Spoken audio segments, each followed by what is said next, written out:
There is a Hebrew word that appears about 50 times in the entire Old Testament, and every single time, with one small debated exception, the subject doing the action is God, and only God. Never a human being. Not once, anywhere in the whole of Hebrew Scripture. And in the middle of the night, after the worst thing he had ever done in his entire life, King David picked up a pen and used that exact word about himself. Not a request to feel better. Not a request for a fresh start in the vague way we usually mean that phrase. A request for something no human being had ever been recorded doing to themselves anywhere in the Hebrew Bible. Tonight, we're going to look at the one word buried inside the most famous prayer of repentance ever written, and why David chose it on purpose, with full knowledge of what he was actually asking for. Let's get the context exactly right first, because Psalm 51 doesn't mean anything without it, and most people skip straight to the pretty verse without ever sitting with the ugliness underneath it. This isn't a psalm about a bad mood or a minor lapse in judgment David felt vaguely guilty about the next morning. 2 Samuel 11 and 12 lay out exactly what happened in plain, unflattering detail. David saw a woman named Bathsheba from his rooftop, sent for her, slept with her while her husband was away fighting David's own wars on David's own orders, and when she became pregnant, tried to cover it up by bringing her husband home from the front lines, hoping he'd sleep with his own wife and think the child was his. When that plan failed, because Uriah refused to enjoy his own home while his fellow soldiers were still in the field, David had him deliberately placed on the front line and abandoned there to die. Adultery, then a calculated, cold-blooded murder, disguised carefully as an ordinary battlefield casualty so no one would ever know. The prophet Nathan finally confronts him directly months later, with a story cunning enough that David condemns himself before realizing the story was about him. Psalm 51 is David's response, written in the raw aftermath, once the full weight of what he had actually done had finally completely landed on him. So when you get to verse 10, this is not a man asking for a small tune-up to an otherwise decent life. Create in me a clean heart, O God, and renew a right spirit within me. Two requests, back to back, and if you only read this in English, they sound almost identical, two slightly different ways of asking for the same basic thing. But they are not identical at all in the original Hebrew, and the difference between them is the entire point of tonight's study. Let's start with the first word, because it's the one that should genuinely stop you in your tracks. Create. In Hebrew, that's the word bara, and bara is not a generic word for making something the way you'd casually talk about building a house or fixing a broken car engine. Trace this word across the entire Old Testament, roughly 50 occurrences total, and you find something remarkable and consistent. With essentially one debated exception, bara is used exclusively, every single time, to describe something only God does, never anyone else. It's the very first verb in the entire Bible. In the beginning, God created, bara, the heavens and the earth. Humans, throughout the whole of Scripture, are never once described actually doing bara. We build, we make, we construct, shape, assemble, and form things out of materials that already exist somewhere in front of us. Bara describes something categorically different, bringing into existence what genuinely wasn't there before at all.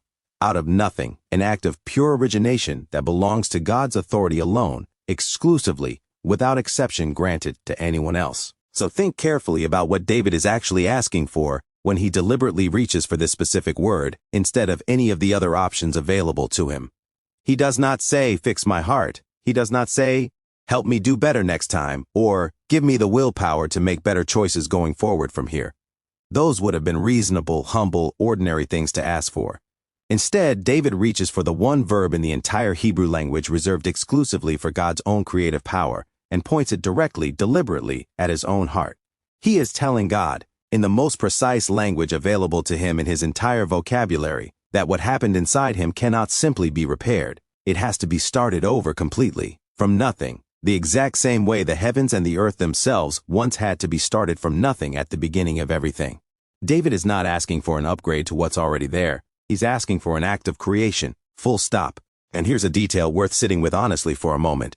Because David was known, famously, across the rest of Scripture, as a man after God's own heart, chosen and personally anointed by God himself, someone who had walked closely with God for decades before this specific moment, who had written psalm after psalm of genuine heartfelt worship. And even he, with all of that history behind him, does not say, help me clean up what's already in here somehow. He says, this cannot be fixed with adjustments. It has to be made new, entirely from the ground up, by the only one who has ever actually created something out of absolute nothing in the first place. Now look at the second half of the verse, because David doesn't stop at bara. And the second word matters just as much. Renew a right spirit within me. That word, renew, is a completely different Hebrew word, chadash. And it means something genuinely, meaningfully different from bara. Chadash means to restore, to make new again, to repair and refresh something that already exists but has grown old, worn out, or quietly gone stale over time. It's the word you'd use for renewing a covenant relationship, or refreshing something that used to function well and has since fallen into disrepair. David isn't using two words that simply mean the same thing for the sake of poetic variety or emphasis. He's making two distinct, carefully chosen requests, precisely, on purpose, in the same breath. Create a new heart from nothing, because the old one is genuinely beyond simple repair. But renew, restore, refresh the spirit that's already there.